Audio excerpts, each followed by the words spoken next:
사랑하는 성도 여러분, 귀 있는 자 되시기 바랍니다. 들을 귀 소유한 자 되시기를 주의 이름으로 축원합니다. 예수님께서 비유로 말씀을 하실 때마다 오늘 본문의 맨 마지막에도 귀 있는 자는 들으라 라고 예수님께서 말씀하셨습니다. 귀는 있지만 듣지 못해서 하나님의 말씀과 상관없는 삶을 살아가는 그런 어리석은 사람이 아니라 하나님의 말씀이 들려질 때에 내가 온 마음을 다해서 그 말씀 앞에 겸손히 납작 엎드려서 내 삶 가운데 하나님의 말씀을 따라 고쳐야 될 것, 그리고 내가 방향을 틀어야 될 것, 내가 내 삶 가운데 수정해야 될 것, 이런 것들은 뭐가 있는지, 더 온전함 가운데로 나아가기 위한 고쳐야 될 것은 무엇이 있는지 늘 고민하면서 여러분들 스스로 여러분 자신의 삶을 하나님의 말씀 앞에 온전히 세워가는 그런 은총이 있으시기를 주의 이름으로 축원합니다. 지난주에 말씀을 드린 것처럼 마태복음 13장은 비유장이라고 말을 하고 있습니다. 예수님의 비유 말씀이 쭉 기록이 되어져 있습니다. 어떤 비유는 예수님께서 비유로 말씀하시고 또 해설까지 해주신 비유도 있고, 어떤 비유는 그냥 비유로서 끝난 내용들도 있습니다. 오늘 우리가 함께 나눈 이 성경 본문도 역시 마찬가지로 예수님께서 비유로 말씀을 먼저 하셨습니다.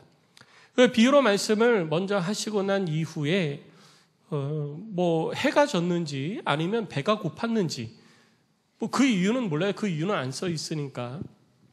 말씀을 많이 하셨으니까 배가 고프지 않으셨을까?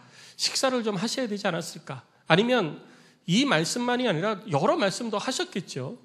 이 말씀만 딱 하지는 않으셨을 거예요. 그러고 나서 보니까 해가 또 뉘엿뉘엿 넘어가서 이제는 하루를 마감해야 되겠구나라고 하셔서 집으로 돌아오셨는지는 모르겠지만 어쨌든 예수님께서 집으로 돌아오셨어요. 오늘 우리가 읽은 본문 36절 말씀에 보면 예수님께서 집으로 돌아오셨다, 들어가셨다라고 표현을 하고 있기 때문에 예수님이 집에 오신 것은 알 수 있죠. 예수님께서 집에 들어오셨더니 제자들이 옹기종기 예수님 곁에 모여가지고 오늘 비유로 말씀하신 그 내용들 가운데에 한 가지 내용을 해설을 해달라고, 설명을 해달라고 예수님께 요청을 해서 예수님께서 설명을 해 주십니다. 그래서 오늘 본문의 말씀은 24절부터 30절까지는 예수님께서 비유로 말씀하신 내용이 기록이 되어져 있고, 그리고 다른 비유들이 쭉 기록이 되어진 다음에 집에 오셨을 때 제자들이 예수님 이것 좀 설명해 주세요 한 그 설명 내용이, 해설 내용이 36절로 43절까지 기록이 되어져 있습니다. 오늘 우리가 나눈 이 본문은 우리가 흔히 가라지 비유라는 비유 제목으로 잘 알고 있는 그런 내용이기도 합니다.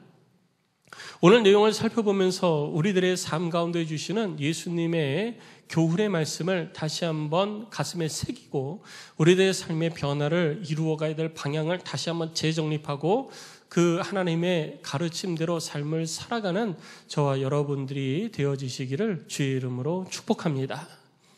예수님의 말씀, 비유 내용을 먼저 좀 살펴보도록 하겠습니다. 예수님께서 비유로 말씀하시는데 천국은 좋은 씨를 제 밭에 뿌린 사람 같다고 이야기를 합니다. 좋은 씨를 뿌리는 거예요. 지난주에 우리가 씨 뿌리는 자의 비유를 통해서, 밭의 비유를 통해서 알 수 있듯이 하나님의 복음이 뿌려지는 것은, 복음은 좋은 씨로 뿌려지는 거예요. 문제는 땅이 문제고 밭이 문제인 거예요. 씨가 문제가 아니에요. 씨는 항상 좋은 씨가 뿌려집니다. 그런데 그 좋은 씨를 받을 때 내가 그 좋은 씨를 온전히 받느냐 아니면 온전히 못 받느냐, 그게 문제라는 것이죠. 그래서 오늘도 다시 역시 마찬가지로 천국 비유가 함께 내포되어져 있는 것을 알 수가 있습니다. 그런데 주인이 좋은 씨를 자기 밭에 뿌렸습니다. 사람들이 그때 다 잘 때 그 집 주인의 원수가 와서 곡식 가운데에 가라지를 덧뿌립니다. 가라지를 덧뿌리면 딱 보면 이거 가라지네 라고 해서 가라지를 솎아낼 수 있잖아요. 그런데 가라지인 줄 몰랐어요. 26절을 보니까 싹이 나고 결실할 때에 가서 보았더니 그때서야 가라지가 눈에 보였던 겁니다. 처음부터 가라지가 눈에 보이지 않았어요. 여러분, 당시에 이 가버나움 지역에는요, 밀이 많이 자랐습니다. 밀농사가 굉장히 잘 되어지는 지역이었었어요. 그래서 예수님께서는 농사의 비유에서 가버나움에 계실 때에는 많이 비유를 많이 해 주셨습니다. 밀을 심어서 이제 농사를 짓는데 그러면 이 가라지는 어떤 거냐? 이 가라지는 당시에 밀밭에 이런 일들이 있었어요. 밀밭에 원수들이 와가지고 이 독보리들을 뿌리고 가는 경우가 있었습니다. 다른 사람한테 독보리를 뿌렸다가 걸리면은 굉장히 큰 벌을 받아요. 그런데 내가 밀을 생산을 해서 밀값을 잘 받으려면 다른 사람들이 밀농사가 잘 돼야 돼요? 안 돼야 돼요? 당연히 안 돼야 되죠. 그러니까 다른 사람들의 농사를 망치려고 독보리를 거기다 뿌리는 거예요. 근데 그 독보리의 모양이 싹이 나고 어느 정도 자랄 때까지는 밀하고 거의 차이가 없습니다. 똑같아요. 그래서 구분이 안 되어지는 거예요. 그런데 이제 추수할 때가 가까워지게 되어지니까 이게 가라지인지 밀인지 그제서야 구분이 되기 시작을 한 거예요. 그래서 이 종들이 게으름 피우는 바람에 밀이 가라지를 솎아내지 못한 게 아니라 처음에는 가라지인지 밀인지 곡식인지 구분이 잘 안 되는 그런 상황이 그때 당시에 있었던 거예요. 그래서 예수님께서 비유로 말씀하실 때 지난주에 우리 살펴봤죠. 비유가 뭐라고요? 익숙한 것을 가지고 익숙하지 않은 것을 설명해서 깨닫게 해주는 것이 비유라고 그랬잖아요. 그러니까 그들에게 익숙한 것은 그런 상황이 너무나도 익숙했던 거예요. 그런데 그들에게 익숙하지 않은 것은 뭐냐? 천국에 대한 것들이 익숙하지 않은 거예요. 그래서 예수님께서는 주변에 농사 짓는 내용들을 가지고서 천국에 대해서 비유로 말씀을 해주고 있는 것입니다. 자, 이렇게 이제 가라지하고 밀이 구분되어질 만한 시기가 되어졌어요. 추수 때가 거의 가까이 왔다라는 것이죠. 그랬더니 이 종들이 주인에게 찾아가서 묻습니다. 우리가 가서 이 가라지를 다 뽑아버리기를 원하십니까? 라고 묻습니다. 그랬더니 주인이 말하는 거예요. 가만두라. 괜히 가라지 뽑다가 곡식까지 뽑을까 염려된다. 여러분, 이게 잘하면요 뿌리가 이렇게 뒤섞이게 되어지죠. 그래서 가라지 뽑다가 모두 같이 뽑히냐? 곡식도 같이 뽑히는 거예요. 가라지만 뽑으려고 그러는데 곡식이 같이 뽑혀요. 그래서 주인은 가라지 뽑다가 곡식까지 뽑을까 염려되니 그냥 두라. 그럼 언제?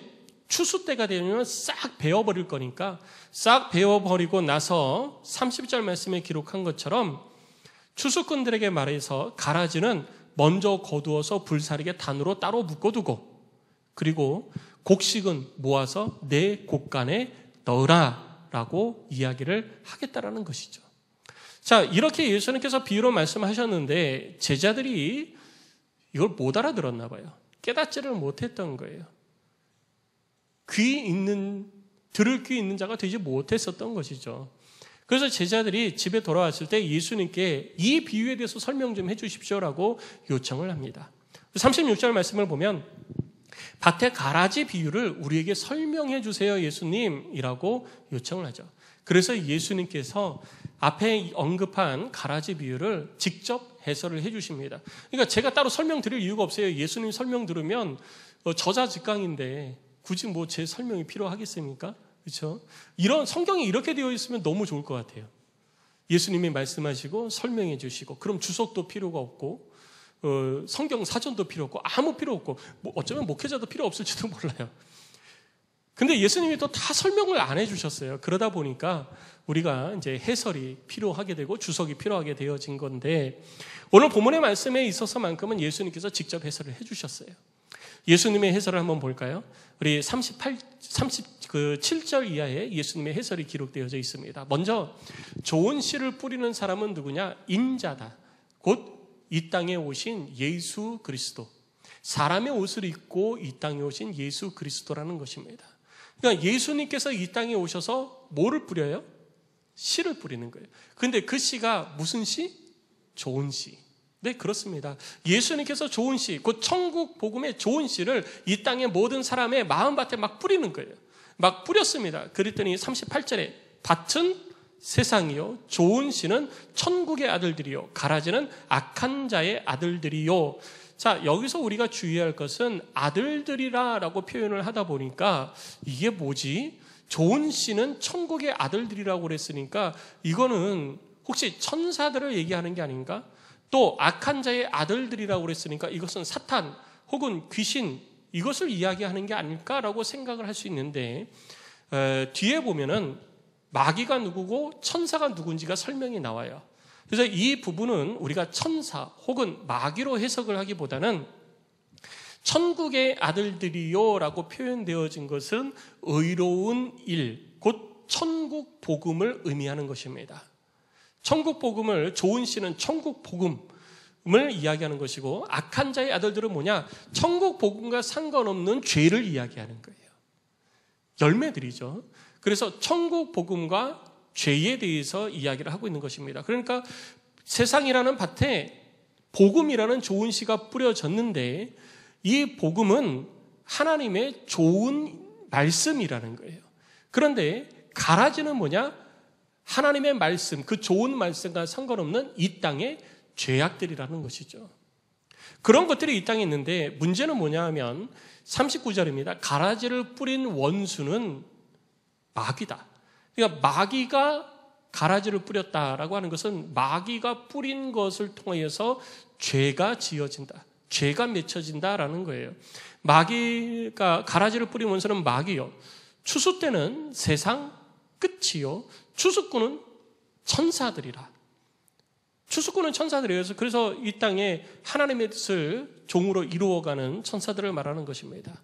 그리고 세상 끝이 되어지면 가라지를 거두어서 불에 사르는 것 같이 세상 끝에 가서도 내가 그렇게 하겠다. 인자가 그 천사들을 보내리니, 곧 예수님께서 천사들을 보내서 그 나라에서 모든 넘어지게 하는 것, 그리고 불법을 행하는 자들을 따로 거두어 내가지고 풀무불에 던져 넣겠다. 그들은 거기서 슬피 울며 이를 갈게 되리라. 끝까지 뭐 한다고요? 억울하다라는 거예요. 그리고 43절입니다. 의인들은 자기 아버지 나라에서 해와 같이 빛나는 삶을 살게 되어진다라는 것이 예수님의 가라지 비유의 설명입니다. 자, 이 가라지 비유의 설명을 통해서 우리들이 예수님의 말씀을 통해서 두 가지 교훈을 오늘 듣기를 원합니다. 먼저 첫 번째는 뭐냐면요, 밭에는 곡식도 자라고 가라지도 자란다라는 거예요. 처음부터 가라지가 없으면 좋잖아요. 그렇죠? 가라지가 처음부터 없으면 좋아요. 그런데 이 땅에 육신의 옷을 입고 삶을 살아가는 동안은 밭이라는 세상 가운데에는 하나님이 뿌리시는 그 천국 복음의 행복한 소식도 있으면서, 행복한 말씀도 있으면서 모두 같이 있느냐? 사단이 뿌리는 가라지와 같은 말도 있다라는 거예요. 이것이 두 개가 공존한다라는 것입니다. 그러면 우리가 잘 보고 가라지 솎아내버리면 되지 않느냐? 그런데 여러분, 앞에서 예수님께서 말씀을 하셨듯이 가라지가 자라가지고 어느 정도 추수 때가 가까워지기 전에는 그것이 가라지인지 곡식인지 구분이 된다고요, 안 된다고요? 구분이 안 되는 거예요. 언제가 가까워야 구분이 되냐? 추수 때가 가까워야 구분이 되어지는 거예요. 그런데 그럴 때, 추수 때가 가까워졌을 때 가라지를 솎아내려고 했더니 누가 다쳐요? 곡식이 다치는 거예요. 그래서 하나님이 추수 때가 되어져서 추수를 하고 난 이후에 가르겠다. 그러니까 그때까지는 그냥 둬라. 그럼 우리는 어떻게 해야 돼요? 가라지와 함께 살아야 되는 거예요. 가라지와 함께 살아야 되는 거예요. 그러니까 내 옆에 누가 있어요? 네, 가라지가 있어요. 옆에 사람 한번 쳐다보세요. 가라지인가 한번 쳐다보세요. 가라지인가 한번 쳐다보세요. 나는 가라지와 이 땅에서 함께 살 수밖에 없어요. 그것이 우리 주님이 우리들 가운데 말씀하신 거예요. 이 땅에서 내가 구원받았다고 해서 구원받은 사람들끼리만 행복한 삶을 살 수 있는 게 아니에요. 이 땅에 구원받은 하나님의 백성이 되고 복음을 받아서 내가 즐거운 삶을 산다 하더라도 우리들 주변에는 항상 뭐가 있다? 가라지가 있다. 그러니까 나를 시험 들게 하는 것. 내가 하나님의 양분을, 말씀의 양분을 잘 빨아들이고 잘 자라고 싶은데 그것을 가로막고 내가 빨아들여야 될 양분을 대신 빨아가는 가라지가 꼭 있다라는 거예요.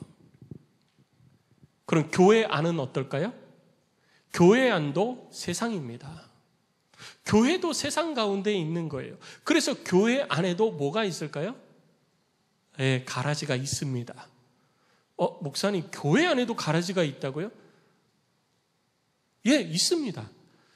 성경을 보면 교회 안에도 가라지가 있어서 교회 안에서 분파가 일어나고 분당이 일어나고 시험 들게 하고 그리고 교회를 떠나고 신앙을 떠나게 하는 가라지와 같은 역할을 하는 사람들이 있습니까? 없습니까? 있어요. 초대교회 당시에도 그런 가라지와 같은 사람이 있었어요. 그래서 우리는 그 가라지와 같은 사람들을 조심해야지 돼요. 교회 안에도 그런 사람이 있는데 교회 밖에는 어떨까요? 더 많은 가라지들이 있는 거예요. 그래서 우리는 어떻게 해야 되느냐? 우리는 이 땅에 살면서요, 가라지에 신경 쓰면 안 돼요. 가라지에 신경 쓰면 뭐가 문제가 되느냐? 내가 하나님의 말씀의 양분을 잘 빨아들이지를 못하는 거예요. 늘 가라지는 우리가 하나님의 양분에서 자기에게 관심을 돌리게 만듭니다. 저 때문에 내가 양분을 못 빨아들여. 자꾸 내가 잘하는데 방해가 되네. 자꾸 내가 잘하는데 이 햇빛을 가리네.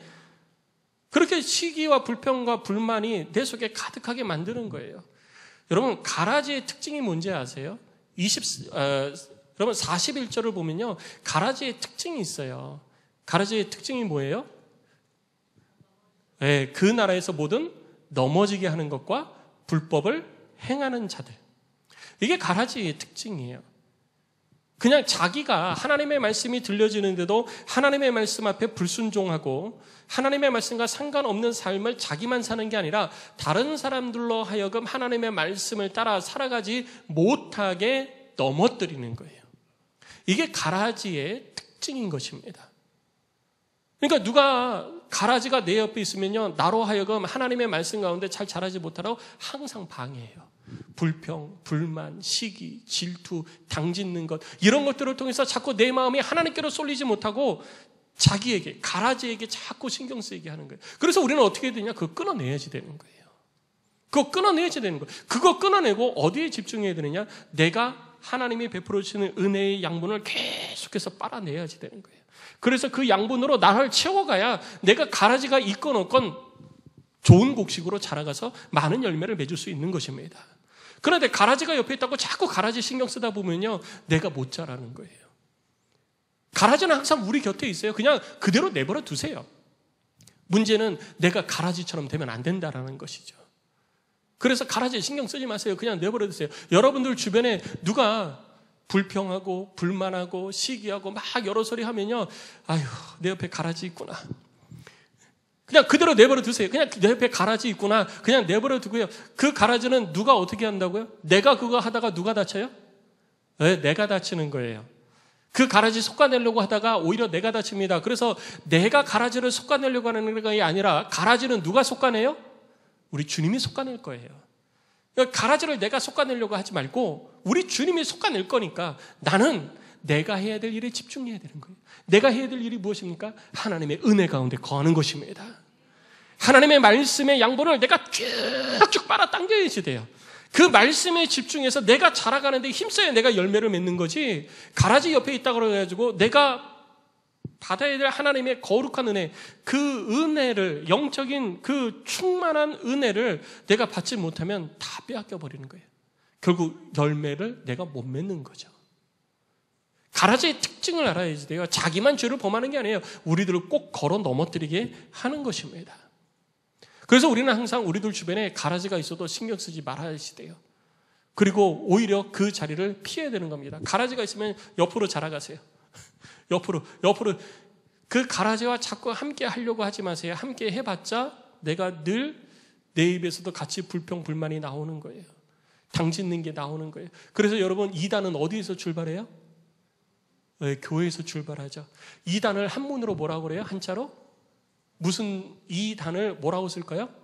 달을 이자에 끝단. 그렇게 잘하세요. 역시 안디옥은 달라요.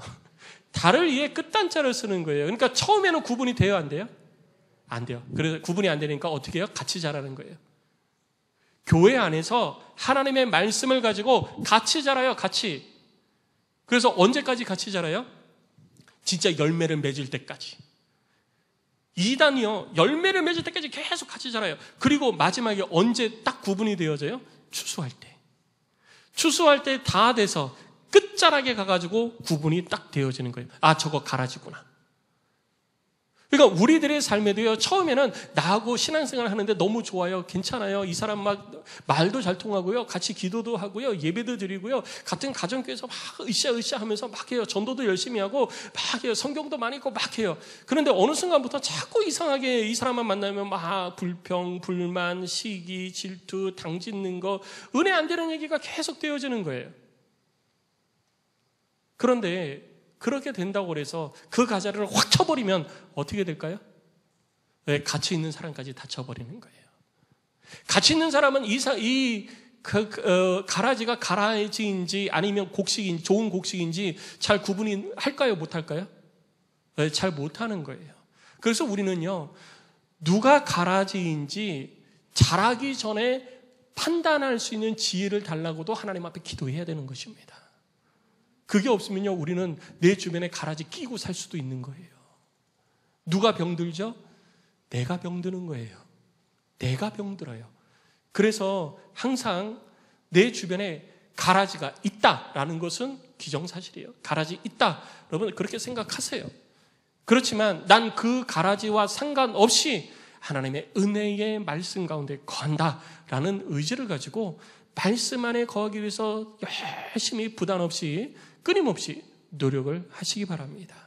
여러분들이 하나님 앞에 좋은 곡식으로 자라가는 그런 하나님의 사람이 되시기를 주의 이름으로 축복합니다. 그리고 두 번째 우리가 본문을 통해서 받을 교훈은 뭐냐면요, 세상의 끝날에 되어지면은 구분되어진다라는 거예요. 오늘 본문의 말씀을 보면 42절, 43절에 풀무불에 던져 넣으리니 거기서 울며 이를 갈게 되리라. 하나님께서 가라지는 예수님께서 천사들을 보내가지고 다 추수한 다음에 솎아낸대요. 이제 풀이 다 잘랐으니까 해를 당할 거 없어요. 다 솎아내는 거예요. 가라지 구분하는 거예요. 구분해가지고 풀무불에 던져 넣습니다. 근데 풀무불에 던져 넣었더니 어떻게 한다고요? 울며 이를 가는 거예요. 자기의 잘못을 알까요? 모를까요? 몰라요. 가라지는 자기가 가라지라고 생각할까요? 안 할까요? 못해요. 못해요. 가라지는, 그래서 여러분 우리가 신앙생활을 하면서 누군가에게 우리가 하나님의 말씀으로 권면을 해도 그 권면하는 말씀 앞에 가라지는 인정 못해요. 순종 못해요. 그런데 곡식은 그 권면을 믿음으로 받는 것입니다. 왜? 내가 더 좋은 곡식으로 자라가야 되니까.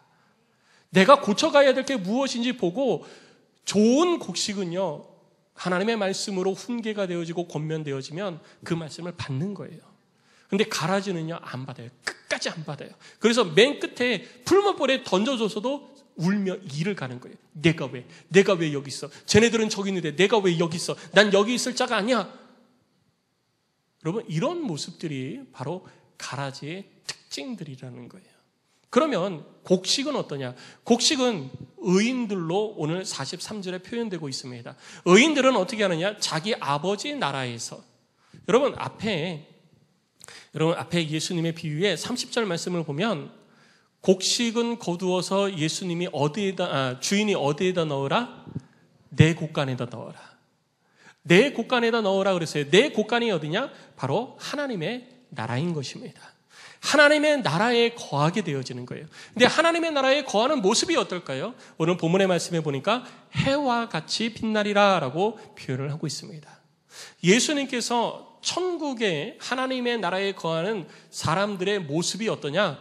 해와 같이 빛나는 모습을 가지고 있다라고 말씀하고 있는 거예요. 그런데 이 해와 같이 빛나는 모습은 다니엘서 12장 3절의 내용을 예수님께서 인용해서 말씀하신 겁니다. 다니엘서 12장 3절 말씀을 보면 이렇게 기록이 되어져 있습니다. 지혜 있는 자는 궁창의 빛과 같이 빛날 것이요 많은 사람을 옳은 대로 돌아오게 한 자는 별과 같이 영원토록 빛나리라. 좋은 곡식은 뭐냐? 여러분, 아까 가라지의 특징 두 가지 있다고 얘기했죠? 그 두 가지 중에 첫 번째 특징이 뭐예요? 네, 다른 사람을 넘어뜨리게 하는 자. 근데 의인의 특징은 뭐라고요? 해와같이 빛나는데 누가 해와같이 빛난다? 다른 사람을 좋은 대로 인도하는 자. 그러니까 여러분, 가라지하고 곡식하고 분명한 차이가 보이시죠? 완전히 반대예요. 가라지는 다른 사람을 넘어뜨리는 데 정신없고요. 곡식은 다른 사람을 세워가는 데 정신없는 거예요. 다른 사람을 좋은 대로 인도하는 일에 정신없는 그런 삶을 살아가게 되는 것입니다. 다른 사람을 좋은 대로 인도하는 것이 어떤 모습일까요? 여러분, 베드로전서 1장 15절 말씀을 보면 이렇게 성경은 기록하고 있습니다. 오직 너희를 부르신 거룩한 이처럼 너희도 모든 행실에 거룩한 자가 되라. 내가 좋은 곡식으로 하나님의 나라, 저 영원 나라 천국에서 해와 같이 빛나기 위해서는 다른 사람들을 좋은 대로 인도해야 되는데, 다른 사람들을 좋은 대로 인도하는 것이 무엇이냐? 내가 먼저 거룩한 삶을 사는 거예요. 왜 내가 거룩한 삶을 살아야 될까요? 내가 거룩한 삶을 살아야 하는 이유는요, 마태복음 5장 16절 말씀에 기록이 되어져 있습니다. 뭐라고요? 나의 거룩한 행실을 보고 다른 사람들, 나의 착한 행실을 보고 하늘에 계신 너희 아버지께 영광을 돌리게 하라는 거예요. 그래서 내가 이 땅에서 거룩한 삶을 살아야 되는 것입니다. 죄와 구분된 삶을 살아야 되는 거예요. 그래야 다른 사람들이 나를 보고서, 야, 저 사람은 하나님의 백성이네, 저 사람은 그리스도이네, 저 사람은 하나님을 섬기는 사람이네, 나도 하나님 섬겨야 되겠다. 그것이 그 사람을 옳은 대로 인도하는 거예요. 그리고 사도행전 2장 47절 말씀에는 또한 이렇게 기록이 되어져 있습니다. 사도행전 2장 47절 말씀을 보면 주께서 온 백성에게 칭송을 받으니 주께서 구원받는 사람을 날마다 더하게 하시니라. 그러니까 온 백성으로부터 뭐를 받아요? 칭송받는 거예요. 칭찬받는 거예요. 사람들은 뭘 보고 칭찬할까요? 우리들의 신앙 보고 칭찬하나요? 아니에요. 우리들의 신앙 보고 칭찬 안 합니다. 우리들이 어떻게 신앙생활하는지 세상 사람들이 알아요? 몰라요? 몰라요. 세상 사람들은 우리들의 뭐를 볼까요? 자기들의 기준을 가지고 도덕적인 것들을 바라보는 거예요. 그래서 자기들의 기준을 따라 우리들의 삶을 바라보니, 신앙인, 그리스도인, 하나님을 섬기는 자들의 삶을 바라보니 칭찬받을 만하다라는 거예요. 그래서 야, 나도 하나님 섬기면 되겠다. 나도 교회 다녀야 되겠다. 나도 예수님 믿어야 되겠다. 이런 마음을 갖게 되는 거죠. 그럼 우리가 도덕적으로 완전한 삶을 살면 되냐? 여러분, 도덕적으로 완전한 삶을 우리가 그냥 사는 게 아니에요. 우리는 도덕의 가치를 따라 사는 게 아니라 하나님의 말씀의 가치를 따라 사는 겁니다. 중요한 거는요, 하나님의 말씀의 가치가 도덕의 가치보다 훨씬 더 높아요. 예를 들어 볼까요? 하나님의 말씀의 가치를 따라 사는 세상의 가치를 따라 살면요, 속으로 얼굴을 웃으면서 에이, 나쁜 사람 하고 속에서 욕을 해도 도덕적으로 죄가 돼요, 안 돼요? 안 돼요. 근데 성경은 뭐라고 그래요? 마음으로 미워해도 그것이 뭐다? 죄다. 그렇기 때문에 우리는 마음도 미워하면 안 되는 거예요. 그러니까 뭐가 더 도덕적 가치가 훨씬 더 높아요? 네, 성경이 훨씬 더 높은 거예요.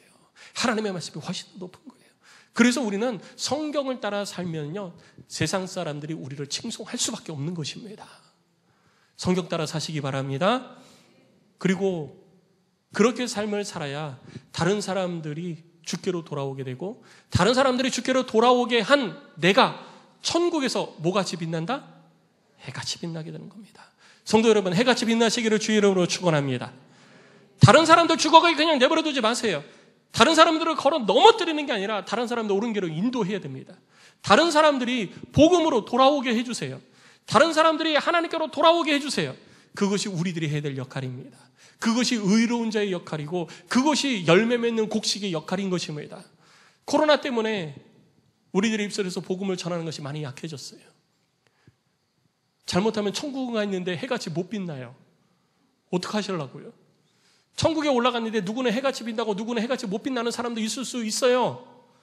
천국에서 해같이 빛나는 그런 영광스러운 삶을 살기 위해서는 더 많은 이들을 주께로 돌아오게 해야 되는 것입니다.